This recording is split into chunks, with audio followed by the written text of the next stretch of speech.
We are in a completely extraordinary position, and I think we're at a point where people, the British public, are turning their backs on the mainstream parties. And actually, if you look at it, given that we had very low turnout, given that Keir Starmer won this landslide on a low share of the vote relative to the number of seats that he got, actually about 80% of Britain won't have cast a vote for Keir Starmer and the Labour Party at this election. That's an astonishing fact. Now, this election has turned hundreds of seats into marginal constituencies, with the average seat majority at around 6,700, down from 11,200 in 2019.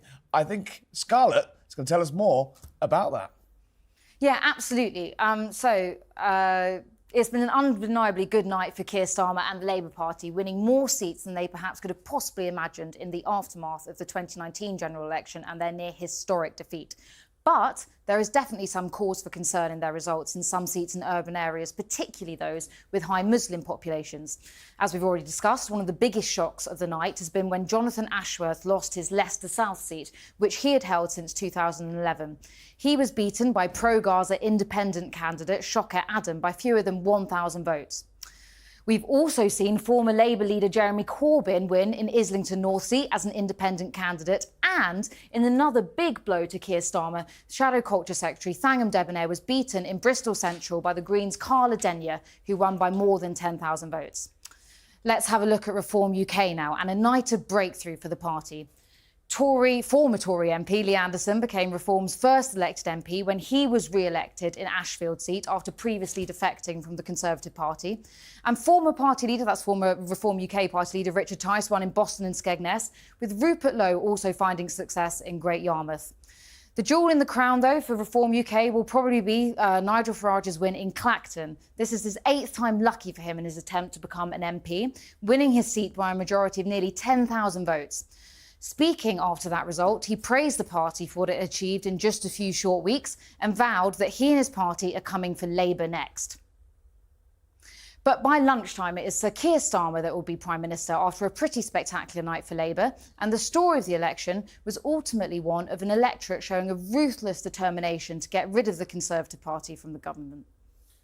Brilliant, Scarlett. Come back and join us. No, I mean, when the exit poll dropped, 13 Reform seats were predicted. Yeah. 4 seats, though, still pretty good result for them, yeah? I would even go so far as to call it phenomenal. It's a huge wind change. Nigel Farage will shake up the Commons. He'll be a thorn in the side of every party leader, because I think there are elements of Reform's policy that appeal very directly to voters across the board, whether that's on immigration, whether that's on anti-woke, or whether that's on tax. So it's a huge night for Reform, and they will be very happy with it. The other thing that we saw, though, is Green parties pop up and these new independents. How do you reckon the dynamic's going to work in Parliament? You know, obviously Reform got millions more votes than the Greens, but they've ended up with the same amount of MPs. You know, the opposition is going to be incredibly fragmented, right? Yes, and I think we can gear up to see some real blockbuster clashes, perhaps between some of the Reform MPs and some of the pro-Gaza independents, the likes of Jeremy Corbyn and the Greens as well. But I think if we talk about vote share and we talk about the number of seats, we could potentially expect to see a real push for the first time from the right on the issue of proportional representation. Nigel Farage has promised to lead that charge. Scarlett, is there an atmosphere? Is there an appetite? It's early in the morning. Is there an appetite out there for proportional representation? Because surely the winning side always goes no, because they've just won a big majority.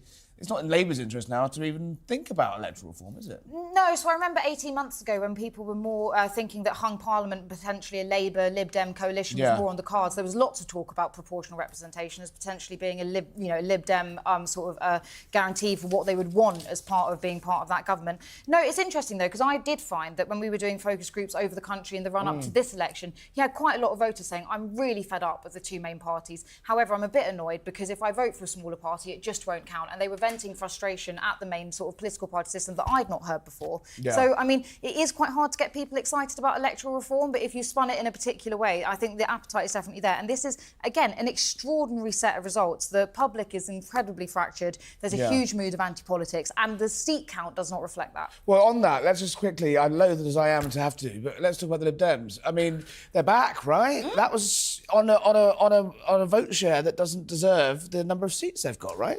These are the guys the biggest advocates for proportional representation. Are we going to see them now? Yeah, they're doing right. Yeah. Yeah, no, 71 seats, so much better than they did in 2010 even. Yeah, a really, really astonishing tally for Ed Davey and his party. I would suspect they'll be incredibly happy with that. And they did incredibly well in some of those big Conservative heartland seats. Interestingly, turnout very low in the election overall, just over 60%, I think it looks like. But in some of those seats that the Lib Dems managed to gain off the Conservative Party, I'm thinking places like Tunbridge Wells, turnout actually really quite high, 69%, for example.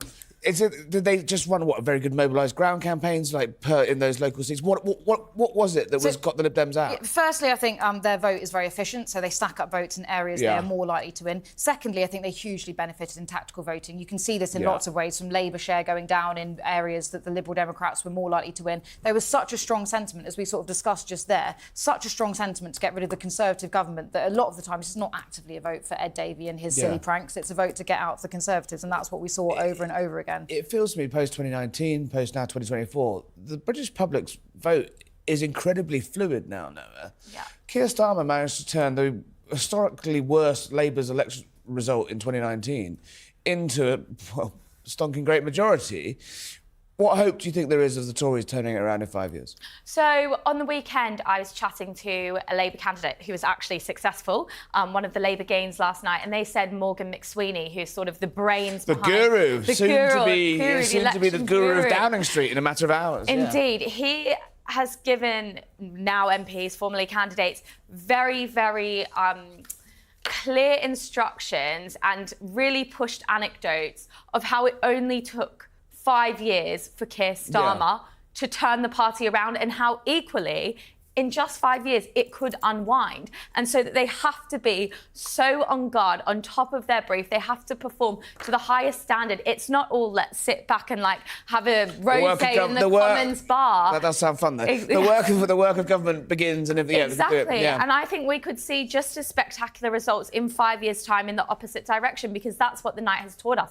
Anything can happen. 5 years to turn it around? Who knows? And it's just interesting, that point from Morgan McSweeney, sort of begging Labour MPs to sort of get their act together and to really behave. But one thing we do know about MPs, or at least from the Conservative MPs we've seen in the last government, if they feel like their back's up against the wall and they're got this sort of insurgent candidate coming from behind them, whether that's Reform or Green or whatever it is, that MP doesn't actually normally then tend to toe the party line. They tend to do the opposite, and I think that's going to be potentially a problem. Boris Johnson found an 80-seat majority was actually, a little bit too big to handle, really. How's 170 going to look, whatever it is? No, it could potentially be incredibly unruly. Obviously, there's a big advantage to that. You can get through legislation very quickly, but they're going to have to be prepared to annoy some of these people that have just voted for them. Talking of annoying people, let's talk to former Conservative MP, former Cabinet Minister, Chris Heaton-Harris. Morning, Chris. What went wrong? Hey, Harry. How you doing? We haven't got that long. A whole host of things, Harry. Firstly, you were just alluding to it, but a parliamentary party that wasn't unified, and disunited parties just do not get elected. Secondly, we promised a lot of things and we just didn't get them over the line in time for this election. And I think in modern day politics, you must keep your promises that you make, and we got punished for that. Even though all those promises were heading in a good direction, that's just not good enough anymore. And then, people, you could probably say people were tired of 14 years of Conservative government. I don't particularly buy that, but I think they were quite tired of having a government that seems to be arguing with itself all the time rather than getting on and governing.